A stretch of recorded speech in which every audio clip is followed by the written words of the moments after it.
Welcome to Bill and Rob's An Excellent Adventure. I'm Bill Tilley. And I am Rob Schulte. Bill, it's the dynamic duo. We're back at it again. Graham is busy in his Graham cave writing another script, which hopefully we get to read one day. Does Graham have a director's chair with Graham written on the back of it? Is that where he does all his writing? I think so. And a beret and a big bullhorn thing that he calls out all the shots. Have you ever owned a director's chair? I think I had one as a kid, but it didn't have my name on the back of it. That would make sense because I grew up in a time where the director's chair in the house was kind of a thing. Yes. It was a bit of a fashion statement in the 80s. Yep. And we actually had one, but I also did not have a monogram one, but it was the strangest thing because ours said Cool Whip on the back of it. Got that from the grocery store or something. I don't know. It was probably a yard sale somewhere, but however it wound up into our house, my thought was like, did I miss out on the Cool Whip, the movie, or... We need to find it. We must find Cool Whip the movie. What would be Cool Whip the movie? What do you think that? I don't know. I mean, it sounds like a standard 80s teen sex comedy. Yeah, like Hot Dog or whatever.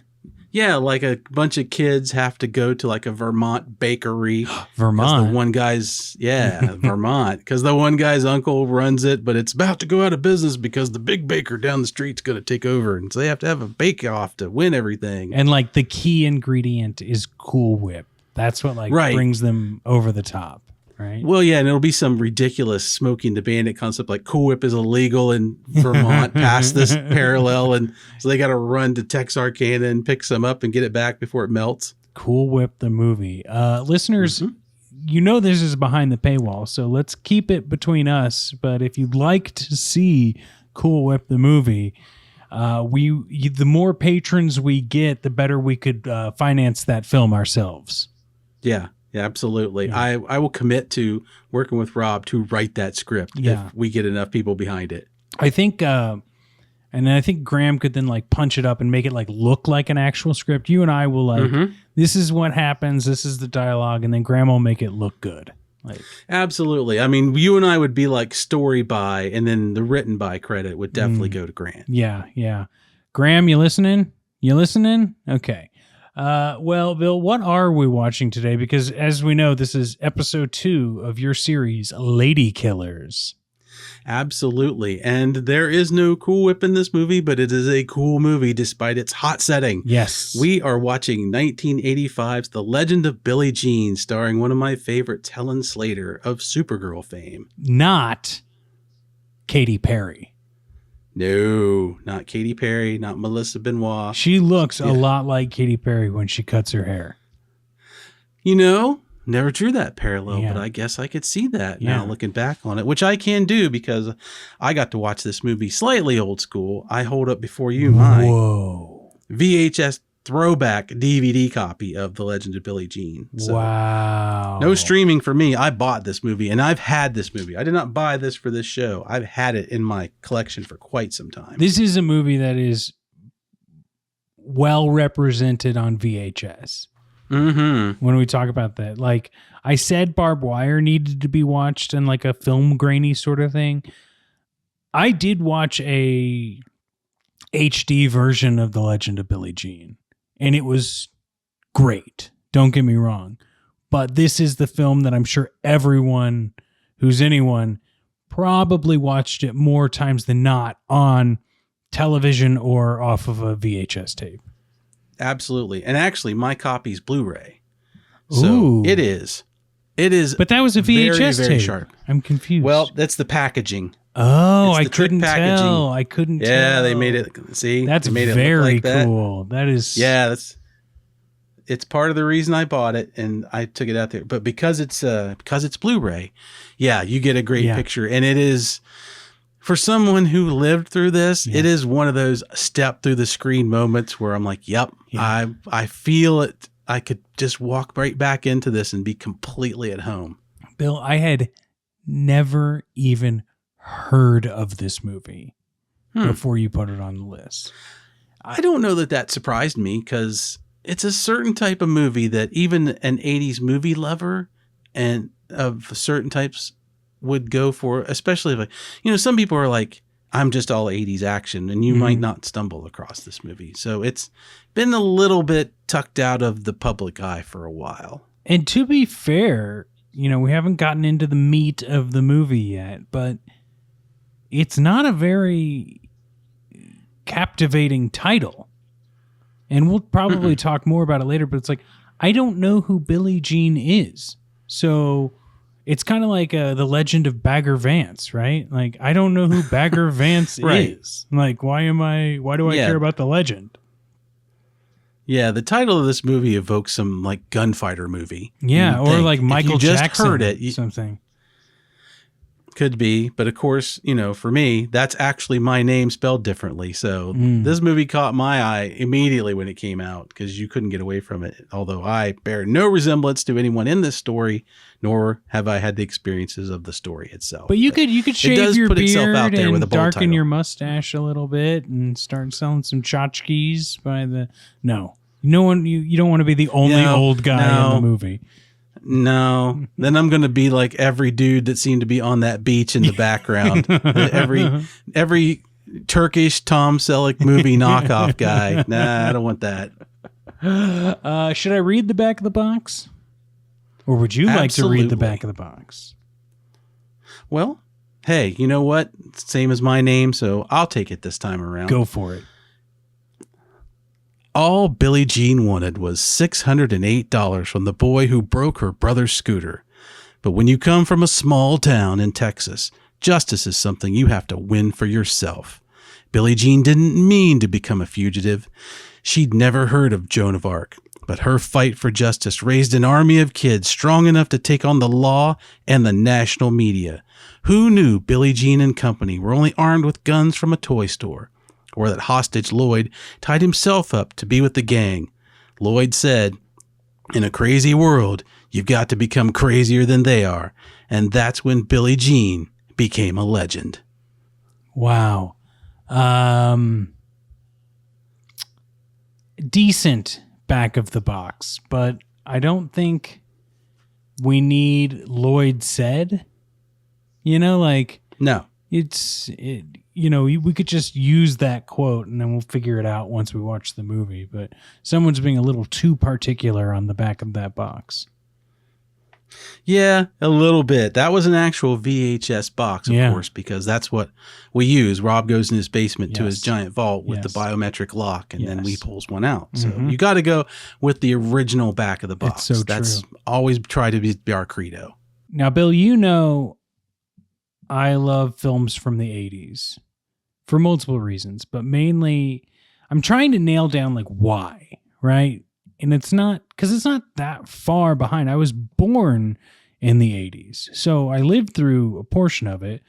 Memory really starts kicking in the 90s for me, but I think there was something that happened in the 90s where all films felt fake. Did not feel like real stories at all. And I don't think it ever went back. Like, you can give me all of the like true to life, dramas that you want, but like nothing in film from my memory in the 90s and on feels like a real story that's being told. Now, if we take The Legend of Billie Jean, for example, is it kind of an unbelievable plot for a few reasons? Yes. But something about the characters and the world they're living in, this does, I hate to say slice of life, but it feels like everything is real, right? It feels like this is a town in Corpus Christi, right? Like they're from there. There's this little tchotchke shop. They live in the trailer park. Like the clothing looks real. It's not too overly done. Like something about it just feels. Do you get what I'm saying? It's hard for me to put my finger on it. I do. Actually have a bit of a point later in the show, which we'll get to. But yeah, it's the same thing I was thinking about.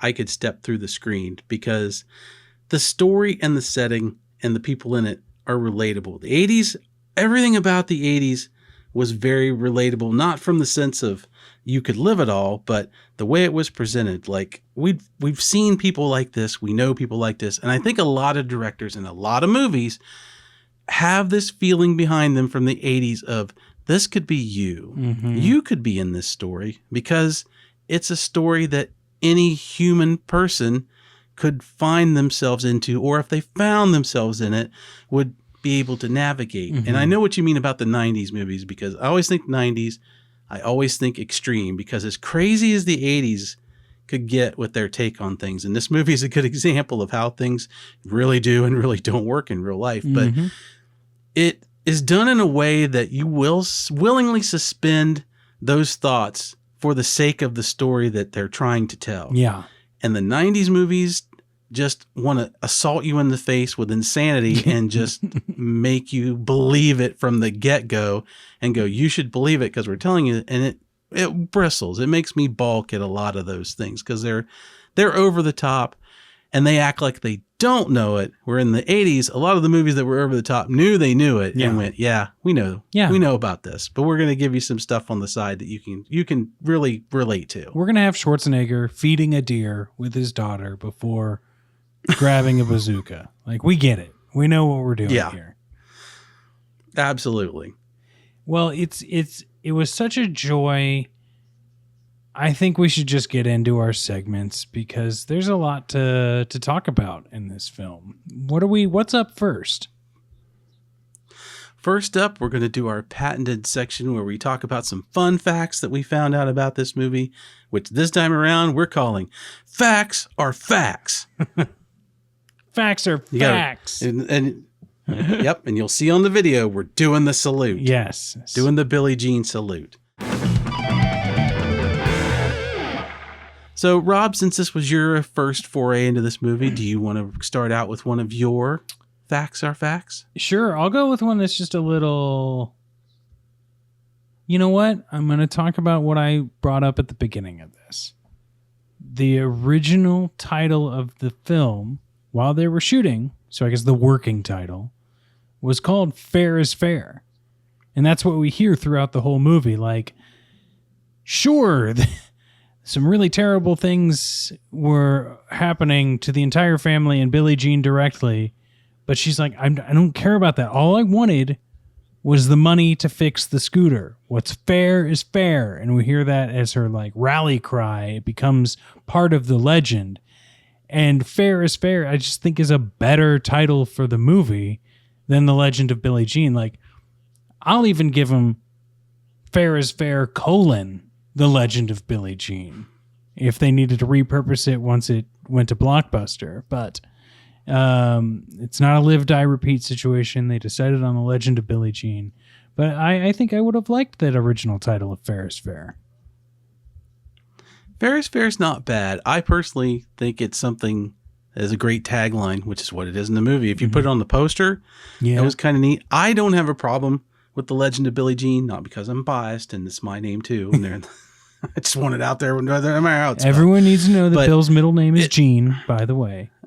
It is indeed. But the movie, to me, the focus of it is so much on the Billie Jean character and what all the factors play into to becoming something that makes her quote unquote a legend. I'm not saying you agree with that or not. That's what the movie's telling you. Mm-hmm. So the Fair is Fair part is really interesting. And I kind of want to save some of this for a point later in the movie. But if they had named it this, that is a perfect 80s movie title. Yes. It's very much short and sweet, but it would work for a lot of things. And it could be just as much be a shoot 'em up action movie title as anything else, or a gambling movie, or whatever you want to use with it. So it would have worked, and it might just be that I've had this movie title ingrained in my head so long, I can't come around to calling it anything else.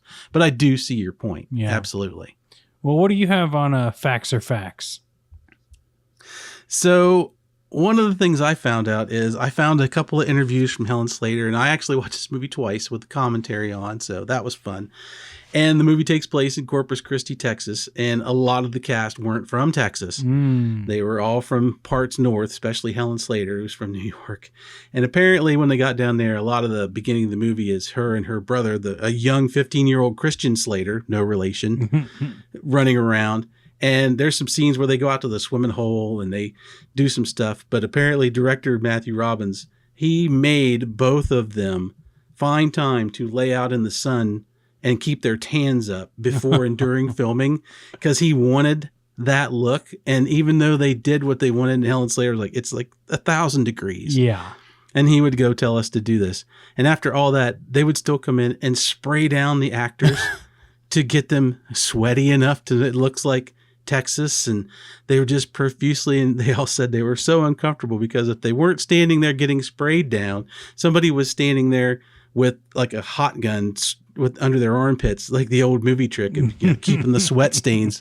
You can sweat everywhere but your armpits. It's just not good for Hollywood. So I'm like, that had to be just an uncomfortable day when it's fake sweat mixing with your real sweat. Not to mention a spray tan.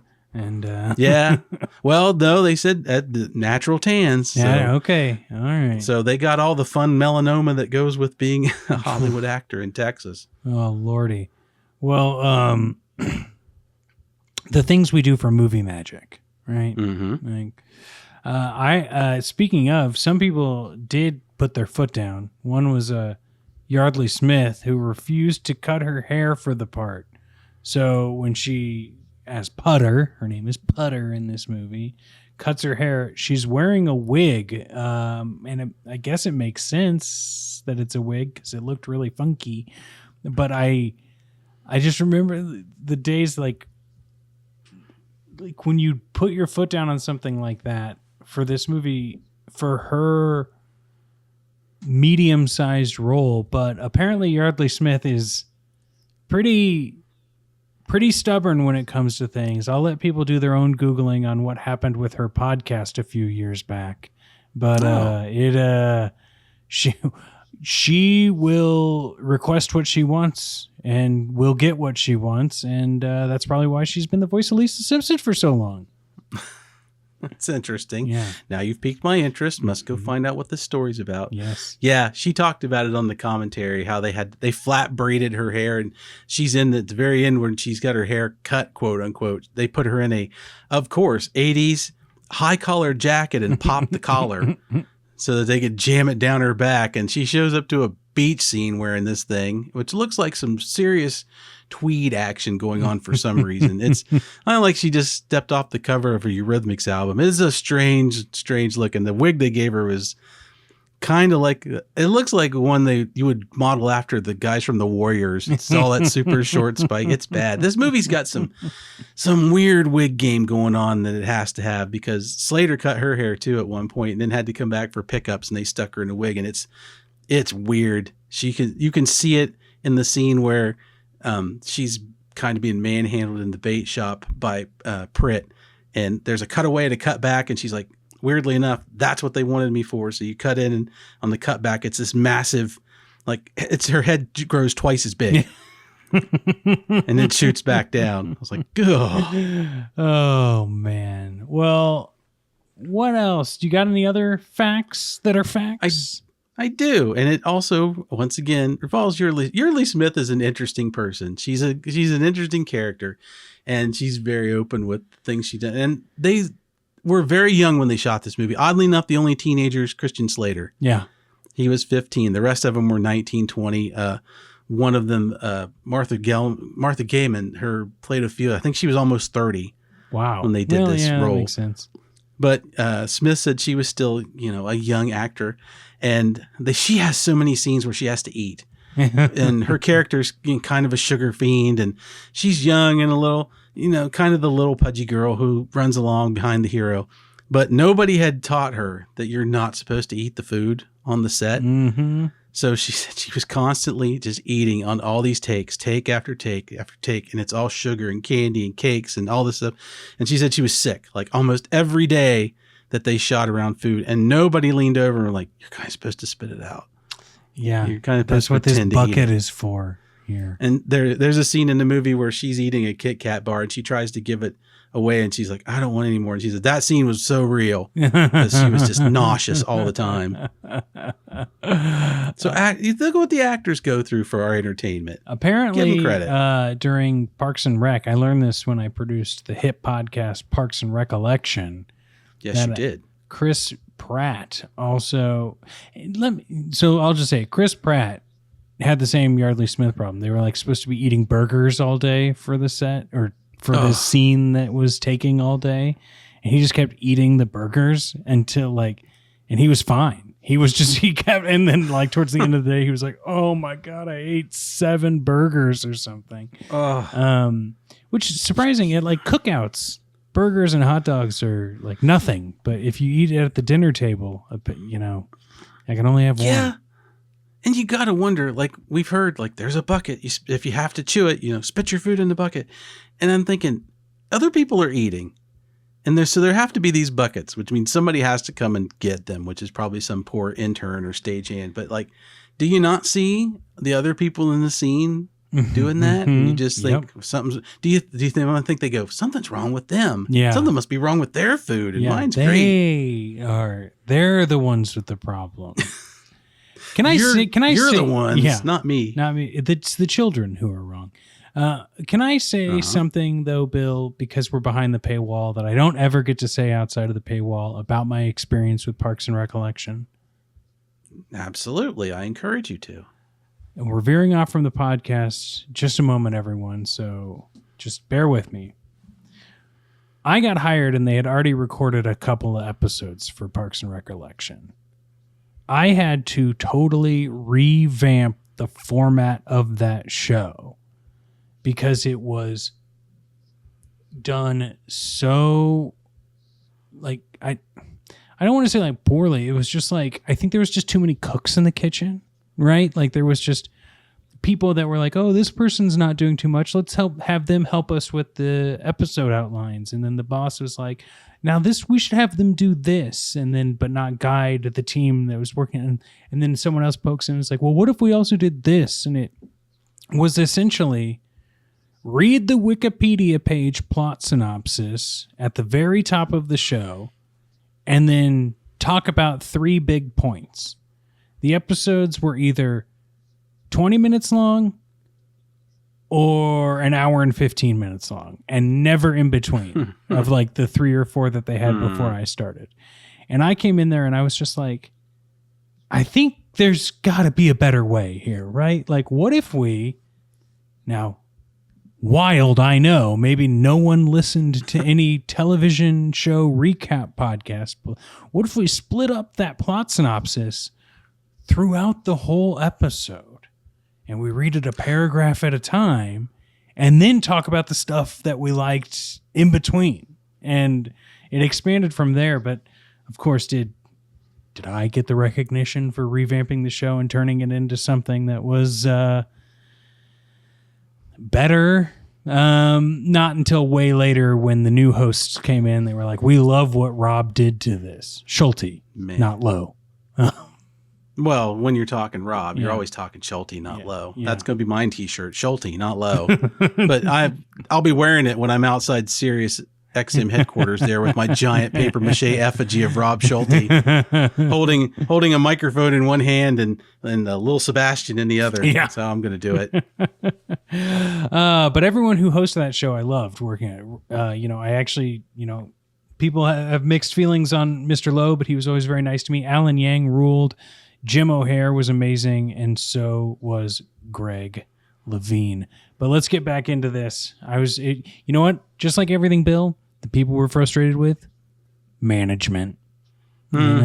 So, okay. What next segment do you have on the legend of Billie Jean? The next segment, we talk about some things we like, and since one of the major things everybody liked in this was when Billie Jean gives us her fabulous bob haircut to prove she's not going to take it anymore. So we liked it. We like this. So I'm calling this one Hot New Do. hot new do. We're all getting hot new do. We're all getting pixie cuts in solidarity with Billie Jean. Well, as fast as mine's falling out, I may not have a choice. I mean, I may so much solidarity is just a choice. You want to go first? I went first last time. I do, and this lets me come back around to something we mentioned earlier. This movie's shot completely on location. There are no sets. Yes. It's a world, and it's a real world from the get-go. And being on location, and you see lots of real people prominently in the backgrounds. I'm sure a lot of the extras and the small part players are people they recruited from the area. Some of them get lines. You can tell these aren't actors. These are people that are just on camera and so happy and lucky. And the cast themselves, they all have a look that I'm going to call real, for lack of a better word. Of course, they're actors, but they're not like the Hollywood actors where made up and they're super glamorous and their fashion plates. Like, of course, the ladies are attractive, the men are handsome, but they all look like people you would know, and they look like people I used to know. Mm-hmm. So this movie is a visual time capsule of the 80s for me. Of course it is. It's on film.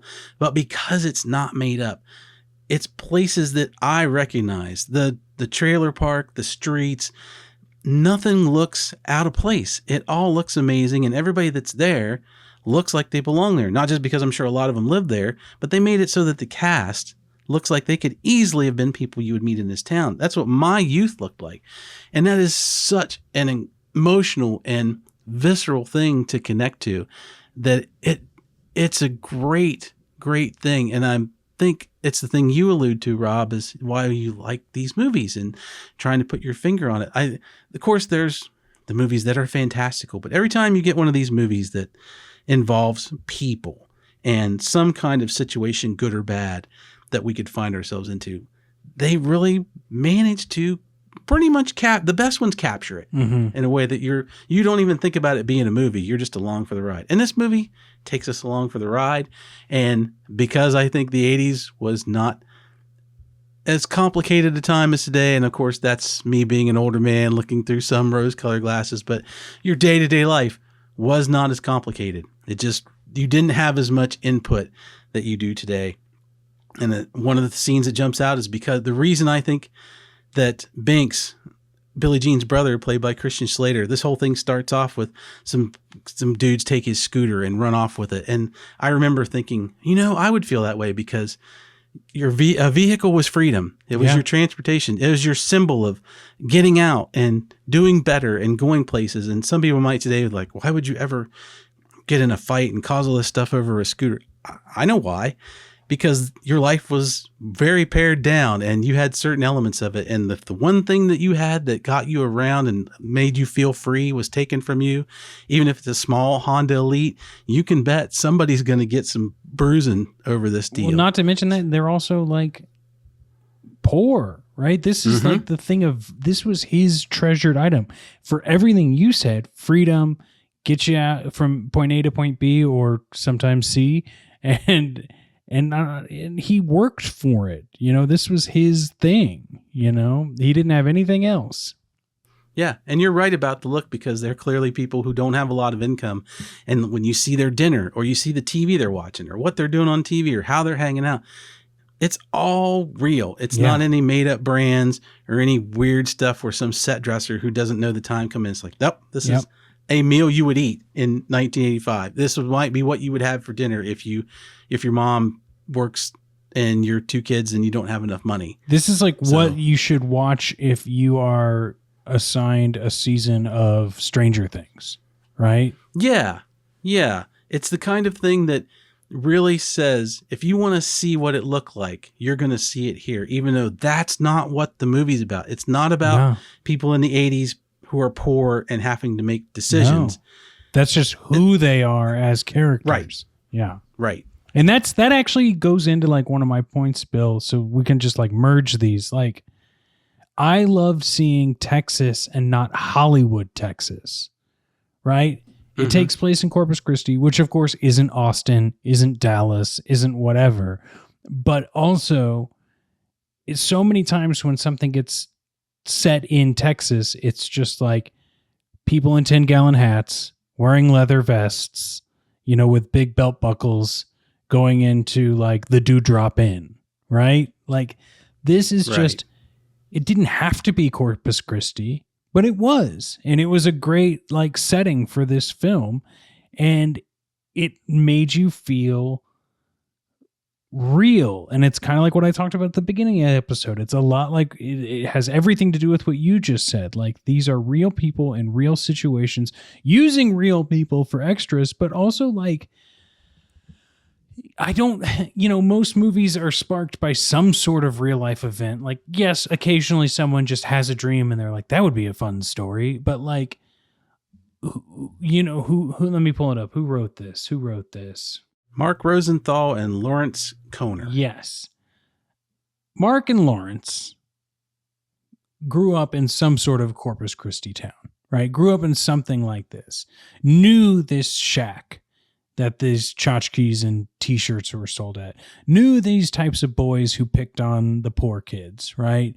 Knew the like older sister type that was like running the family.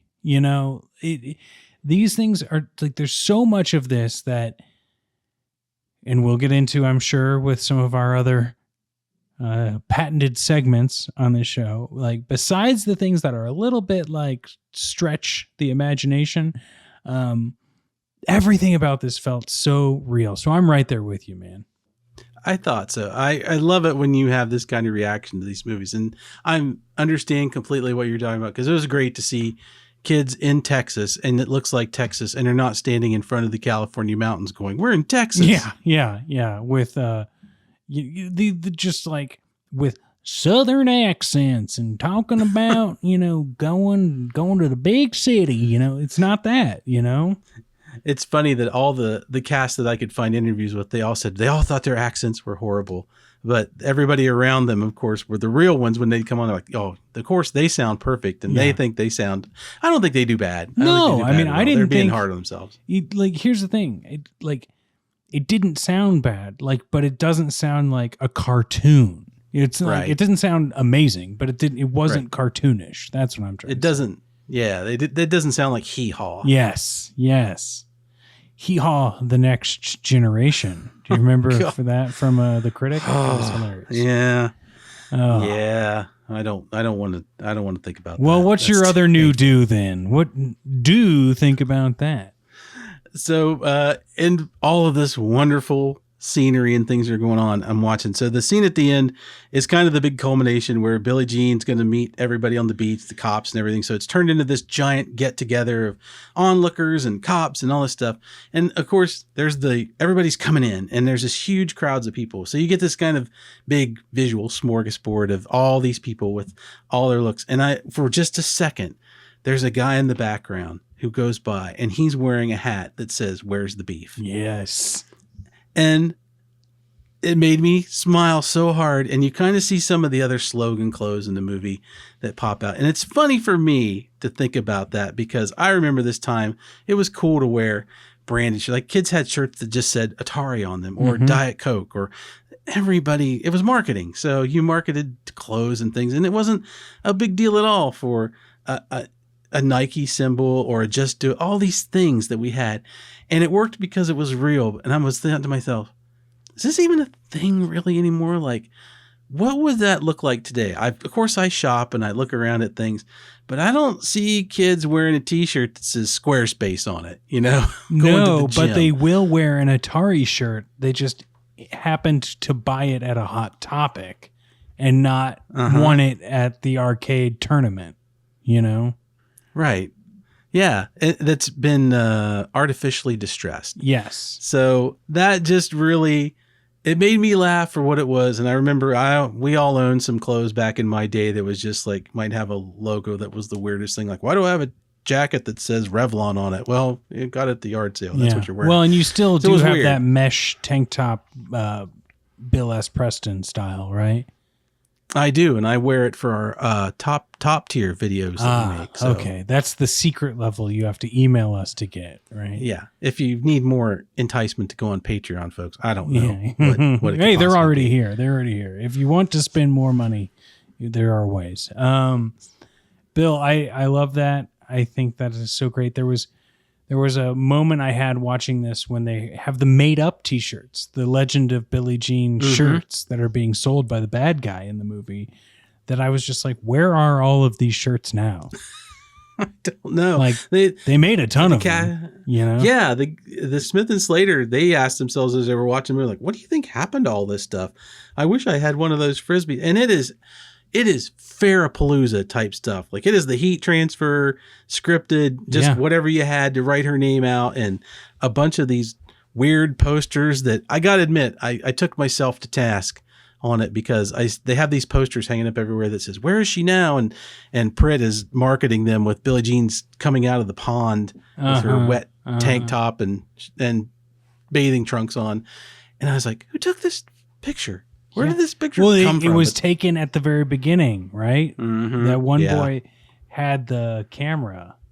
Yeah, and there was this one kid who's got a camera, and he, of course, it's 85, and he's shooting on film. But I'm like, dude, you must be rich. You can't just afford to buy Kodak. And then making this huge prints, too. Yeah. And he's just ripping off pictures like nobody's business. I'm like, that is some expensive trip to the photomat you got. Your dad must be a district attorney or something. Yeah, it is strange, but those were the rich jerks. I am looking at eBay. Nothing exists, man. Nothing exists. That's a shame. Yeah. Well, some of it does meet a tragic end at the end of the movie, too. That's true. That's true. Can't have all gone away. Well, the only other thing I'll say on my hot new do section that I liked was, I mean, it's in the same bubbling cauldron as everything else we've done. I love an 80s movie, especially one that's not goofy. Like, there are goofy elements to this movie, but it is not Hot Dog or Hamburger or Better Off Dead, or, you know, like, all these movies have their place, right?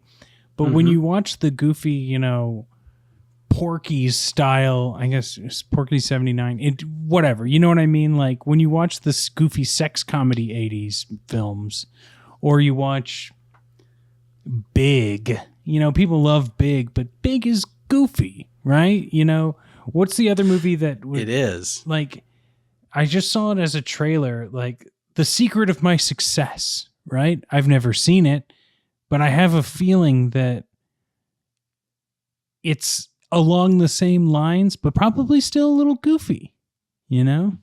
It's a little bit goofy. It also stars Helen Slater. Yes, that was her next that's why I film saw in that trailer.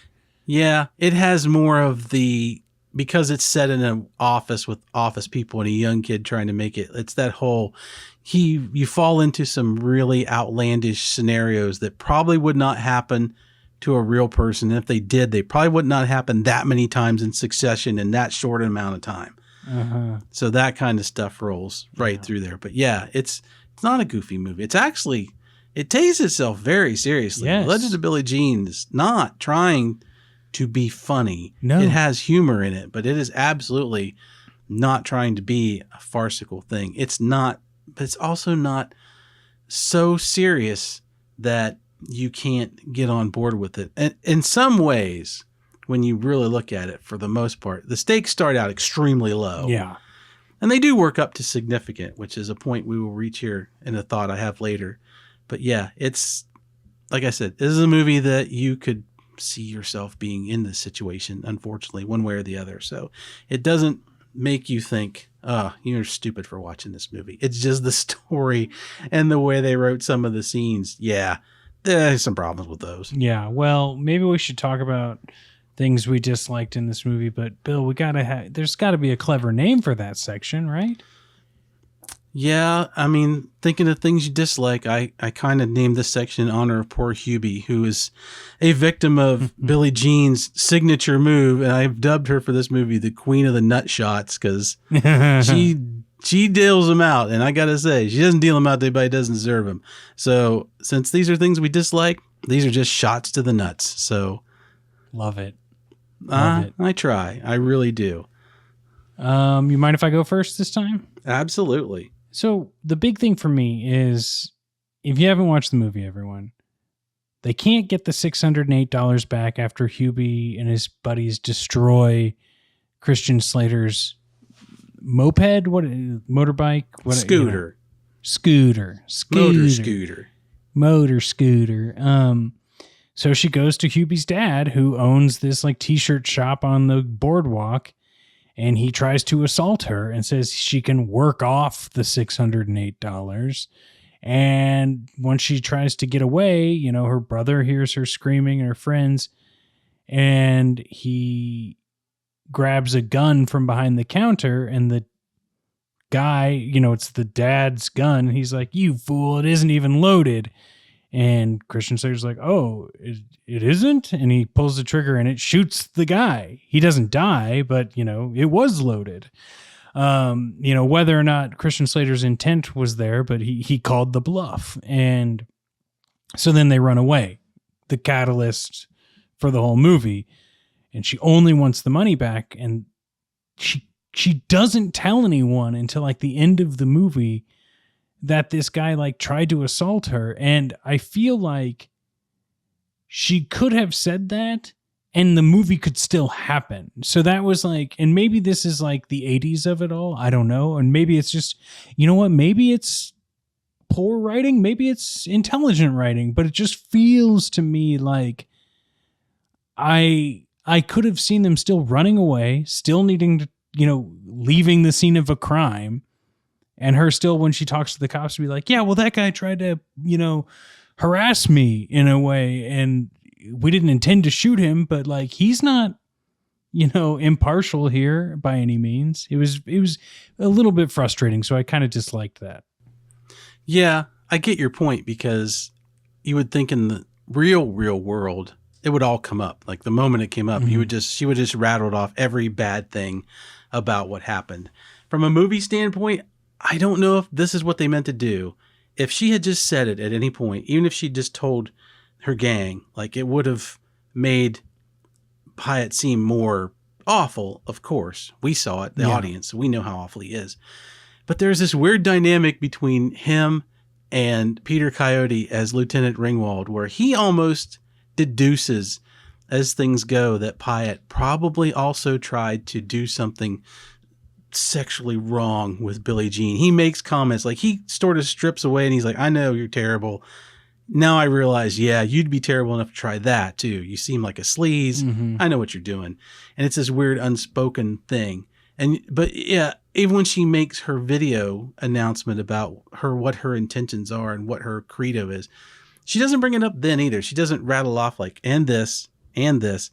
So I'm with you. It's a weird thing that just floats in the background and doesn't get any resolution at all till the end. So it's odd. Like, if you want people odd on your side, share all of the bad stuff, not the fact that you just want your $608. Fair is fair. I mean, in the fact that someone tried to extremely hurt you, Yeah, if she as a character had said something even to herself, like, I just want this sleaze to pay me. I know what he did. I just want the money. I just want the money.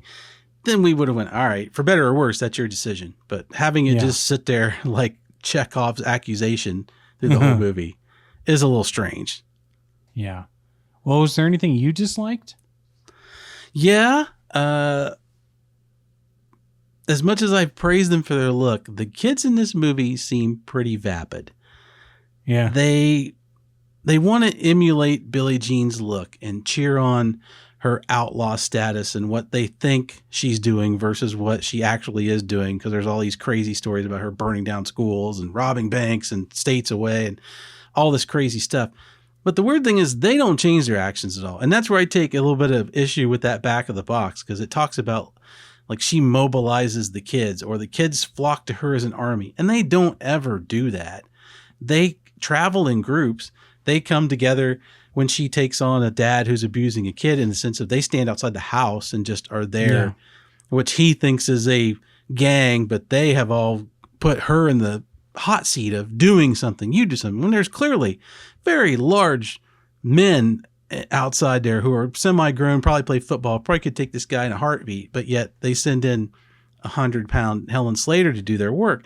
It's really strange. They wind up in an underground, looks like a rave, but it's not. I'm guessing it's the set they cut from the dance sequence that they hide out in. Repurposed in the Teenage Mutant Ninja Turtles movie 6 years later. Exactly. I was going to say their Teenage Mutant Ninja Turtles hideout. And they get her down there long enough to cheer, and they want to look like her, but they don't do anything. They don't march out in the world and do their own things to right wrongs or spray paint fair is fair as they take money back from somebody that had it stolen from them, or they don't do any of that. So they latch onto her status, and she's a reluctant hero in this movie, which is she doesn't want it. They're kind of emulating it, and they don't want it. But if they had done some of that, if her actions had spurred them on to more justice, quote unquote, as the movie's trying to show what she's trying to get, I think it would have given this movie a lot more substance, especially for the holes in the story that you have to look around. And I think the morality questions that would have brought up would have been a lot deeper of, well, what is fair versus fair? Does a right and a wrong, does another wrong fix that? Is your outlawedness right, even though what you're doing is illegal versus what Pyatt did is illegal? So we don't really scratch that itch for that. And I would just like to have seen the kids in this movie become something where the adults would have been like, these kids are going crazy. They're all trying to be Billie Jean. They're tearing up things and they're knocking down people on the street or stealing purses and whatever. And they're going to be killed and it's going to be tough. And all that stuff would have just boiled over. But now they just they float along. And the ones that are older and bigger than her or want her to do things, especially like fight people, really just rubs me the wrong way when those moments happen. Yeah, I'm right there with you on a lot of this. Because one of the things I wrote was that, like, I thought the actual, quote, legend of Billie Jean deserved more than a montage and the one scene with the drunken dad, like you were saying. Mm-hmm. Yes, we get this, like, all of these ladies who cut their hair short, like you said, but it doesn't actually draw a point that there is a movement. Like, they show it, but they don't, like, make it believable. And part of that, though, Bill, I think is kind of true to nature. Like, teens especially latch on to something for an image status, right? Like, this is what's cool. This is what we're in rock and roll music or whatever it's going to be, right? But the majority don't actually see it to fruition. They want it as some sort of, like, status symbol. And I think this movie would have done better to spend less time in certain areas. I can't necessarily name them right now. And then more time in some of these side stories where like cut the 15-minute section where she's meeting all these kids and going to the Ninja Turtles or the Foot Clan's hideout, and like give us a couple of more things like the drunk dad kid, but with other people in other states, and like the story is spreading, and like the parents, like you said, are freaking out and like making it more like, it's like we see the one guy who's like, yeah, they tied me up, they took all the money. He's like, we didn't do that. Like, build the world a little bit more, Yeah, totally agree. Yeah. Well, I'm right there with you. That was mine. What was your other, one more shot to the nuts that you got? Yeah, this was a big shot to the nuts. And it all dovetails back on some of the things we talked about, especially the legend. This movie's got some main themes of consequence and accountability. There's been a wrong. Hubie does wrong. He damages stuff. He should pay. The dad does wrong. He should pay. All these things are all about what they did and they should pay. And a couple other people who come along and we do some bad stuff and they should pay. Fair is fair. That's her credo. Fair is fair. But she and the gang don't really embody that. They break into places and they steal stuff from the store. And I understand that. And I think that's the movie's cheat code to get around some of that.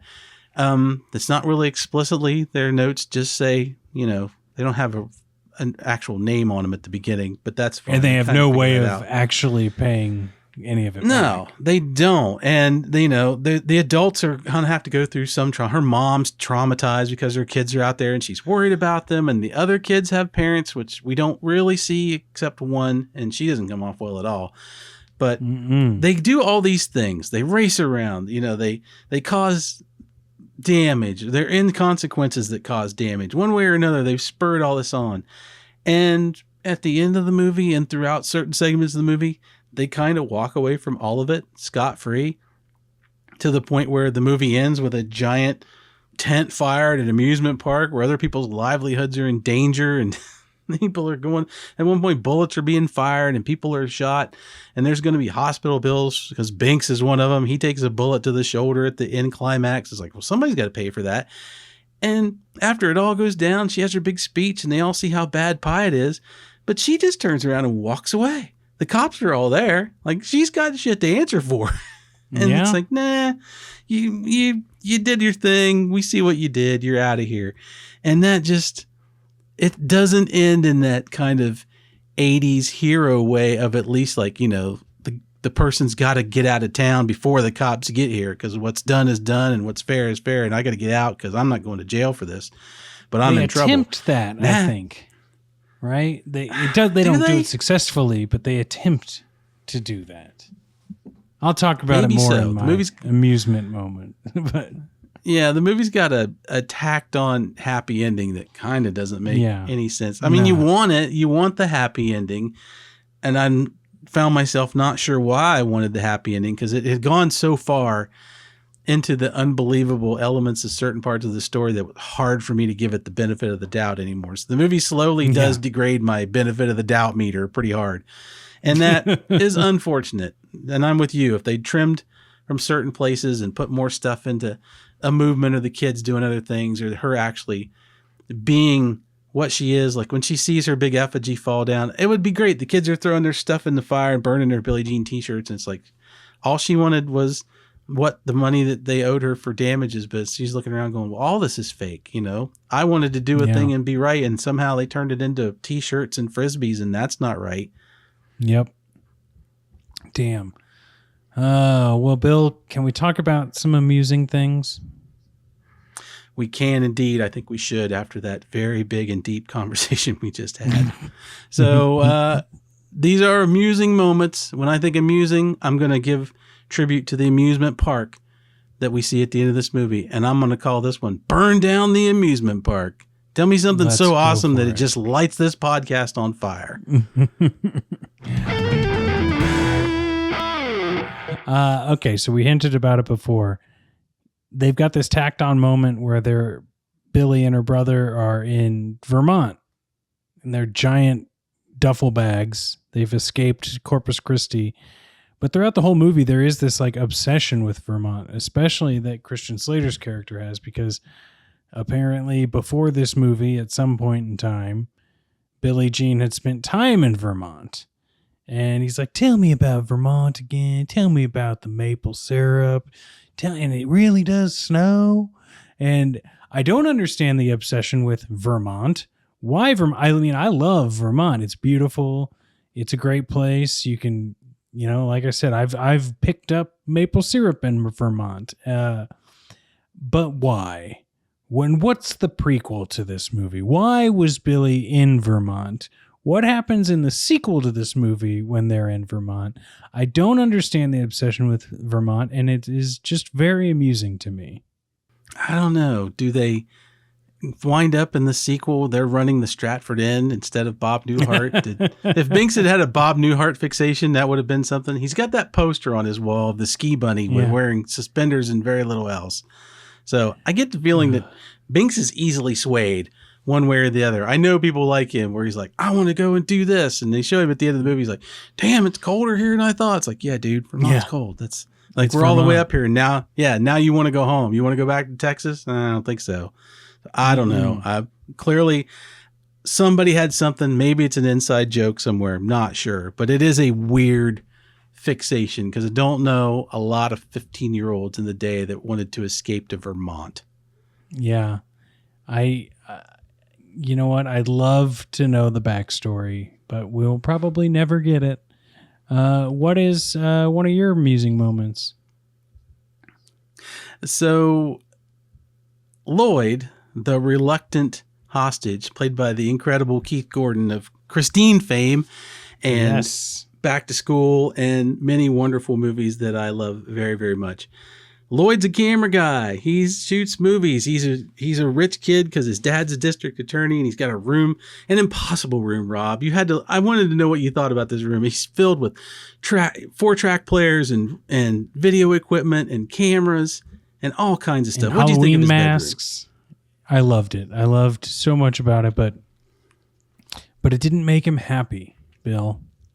He got to have all of these things, but he didn't have a dad. No, he didn't have a dad or a mom. And Rob, did you notice what kind of camera Lloyd was shooting his movies with? Bill, I did not, but I have a feeling you are going to inform me about it, and I'm really going to love it. Lloyd is shooting with a Beta movie camera. He's shooting on Betamax. Wow. All the internet sites with filmography people, they'll tell, Betamax is a superior format. Maybe it was. Don't know. What I know is didn't really sell. Not a lot of people had it. Not compatible with VHS. Lloyd shoots Billie Jean's video manifesto on his Betamax. They shoot everything on this Betamax camera. But when they make a bunch of dubs to send this thing off to the TV stations, we see the little kid who brings one to the police station. Why is this little kid? Where did he come from? Why doesn't he have parents? How does he just walk into a station? I don't know. This is my other dovetail amusing moment that comes into this. He's just a little redheaded dude, hands him the tape. It's VHS tape. Come on, movie. Someone messed up, Bill. Yeah, can't cross the formats. They don't work. It's like a Ghostbusters thing. You don't cross the streams. You can't cross VHS and Beta. What a big old whiff by the producers. Yeah, that's something that needs to be written down and saved and brought up every single time the cast of Legend of Billie Jean goes to a con and excuse me, I've got a question. In the movie, Lloyd is obviously shooting on a Beta movie. Yeah, when we go to Ferris FairCon 2025, we're going to bring this up. Yes. Fair is FairCon. That is actually what, and don't get it confused with Fair is Farrakhan. That is a different convention. We're doing Fair is FairCon. Yeah. Not Louis Farrakhan. That's a very different convention. Different convention. My other amusing moment, though, Bill, is that, and you hinted about this in the last section, but the film heavily relies on the fact that cops in this film are incompetent. And I don't think it's like a meta commentary on anything. I think it's just like it's easier for this story if these people can drive this glaringly obvious station wagon everywhere and no one can find it. Yep. They're not played as buffoons, but I wrote in my notes that these are catalog dads as cops. The cops in this movie look like they stepped right off a catalog page with a dad in the outfit that they'll be like, suits for dad that he can get. They've all got 70s mustaches and they've got that weird sort of half bowl haircut, but they're not dumb. They're not played as dumb, but they have to ignore the fact, that they are in Corpus Christi, which cannot be that big, that these kids could not be caught within about an hour. And this is a notable station wagon. Like, you're not telling me that when this like dirty and I know station wagons were popular at the time, but like you're telling me that not this picture, this video, this everything is plastered everywhere around Corpus Christi. And you're not getting the tips hotline when they're spending 3 hours at the mall leaving IOUs. Like, come on. It's got Breeze Haven written on the doors of the trailer park name where they live. I mean, give me a break. This is like the only, this can stand out just slightly less than the Starsky and Hutch Torino. It's great. It is a great moment. And, one quick aside, how much did you love that mall, Rob? Oh, that mall was amazing. Classic classic mall. Loved all of the plant life that was growing absolutely everywhere. The Beautiful town, the brown stones that were all over the place. Great mall. Yeah, the wood paneled storefronts. So good. It was just amazing. Well, my last burn down the amusement park fun fact kind of relates to what you just said. We're in lockstep for most of this thing. As they're watching the TV interview in Lloyd's room where they got people going, saying things they've done, they got the guy that's going, they stole all my stuff. And Pyatt's on there giving his side of the story, and it's all crap.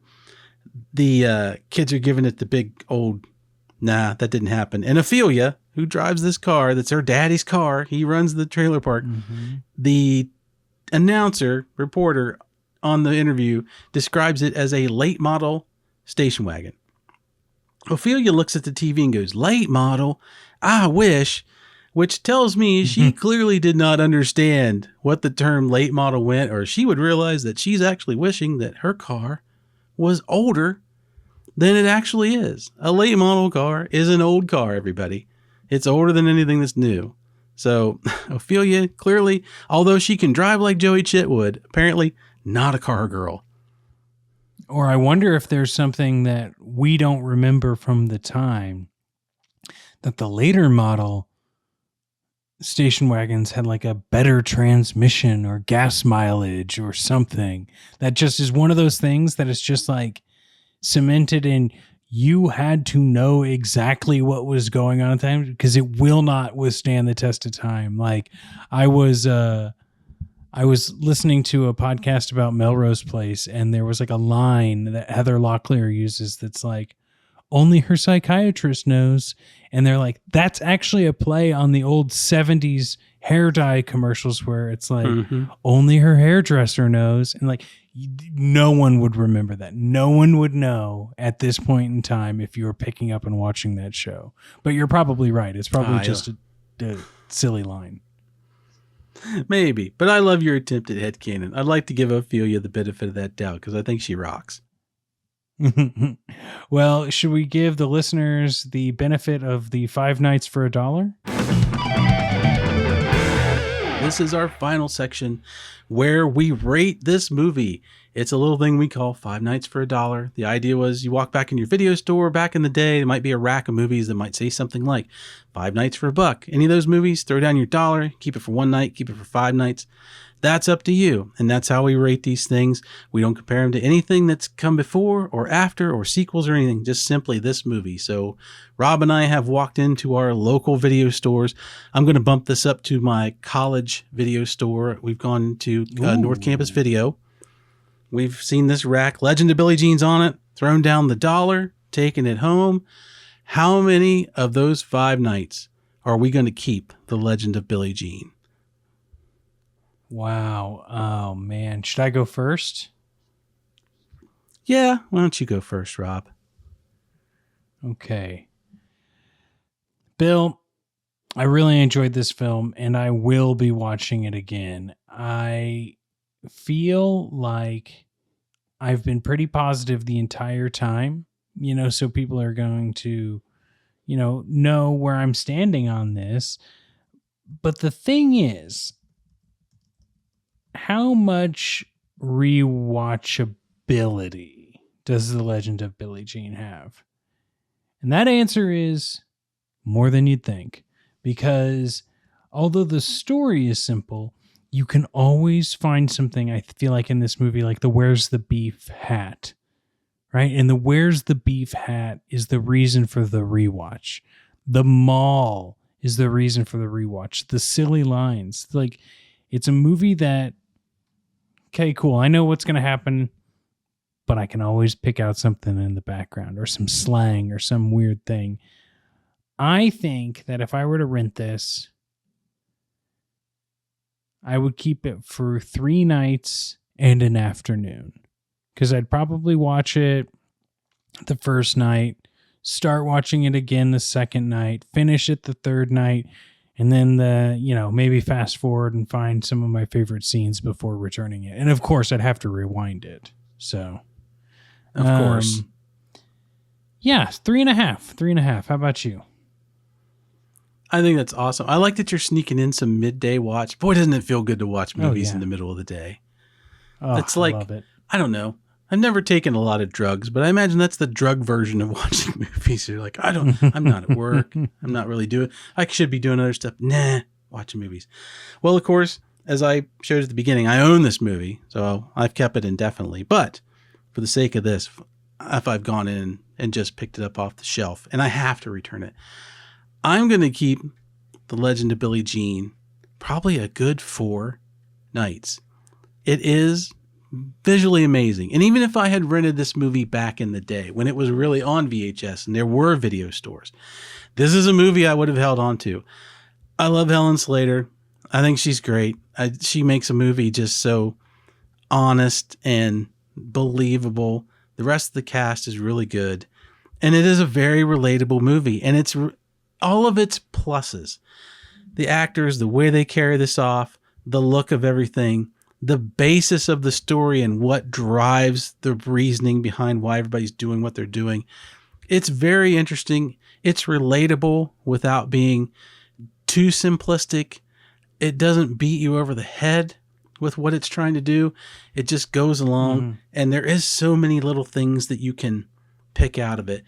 Yeah, the story is goofy, but I can forgive that in a lot of ways. It evokes an emotion from me when I watch it, and it's an emotion of interest and really kind of caring about what happens to the actor. And I have a good time doing it, which is the fuel for me wanting to watch something over and over again. And this is a movie that I could easily watch that many nights in a row. I watched it back to back for this broadcast, and it didn't feel like a chore. It's not like I went, I better do this again. I was happy to do it. And it flew right by. It's not a movie that drags really in any parts. It moves its story right along. So I think it's just a great combination of the things that make for a good 80s movie and the parts in there that are the things that they're not. The story has got holes in it and these things should have been addressed, but they're not. But it makes me able to live with it. And I'm going to give it credit for that. And I'm going to keep that wonderful VHS copy with Helen Slater in a strangely cut apart wetsuit that she found in Lloyd's house. It's just unzipped, for some reason. right? It's just... Well, yeah, it's unzipped, but it is indeed a wetsuit that she cut the sleeves out of to wear. Her outfits in this movie are incredible. They're just flat incredible. So, yeah, 4 nights, 4 solid nights for me for The Legend of Billie Jean. Wow. Well, Bill, this was, I would say, a total win. I'd love to revisit it sometime, maybe in the future when we're just having a 80s month or something. But we got to say thank you. I want to thank Rob Adler and I want to thank the patrons. If you're here and you're listening to Rob Adler's edit of this episode or watching it, give him a follow. Go to his website, brooklynfrequency.com. See all of the stuff he does. He's great. We really appreciate it. Patrons, the more you join, the more we can give him. And Rob, don't worry. We're working on extracting Patreon money from last year, and we're going to be sending it your way. You can leave this in. Fair is fair. Fair is fair. And patrons, if you've been listening to this, make sure to share it with your friends. We've got a few public episodes that are out for the time being that were previously paywalled. And if they need a taste, send them that taste of the apes. Surprisingly, it doesn't taste like banana. Luckily, that's a good thing. My wife would hate that. But yeah, hey, I hear tell there's another Apes movie coming swinging our way, Rob. So watching and listening to our old episodes on this subject be a great way to get in the mindset for some apey goodness when that bad boy hits screens. Yes, indeedy. Well, Bill, this has been great. And you want to tell everyone what we're going to watch on the next episode of Lady Killers?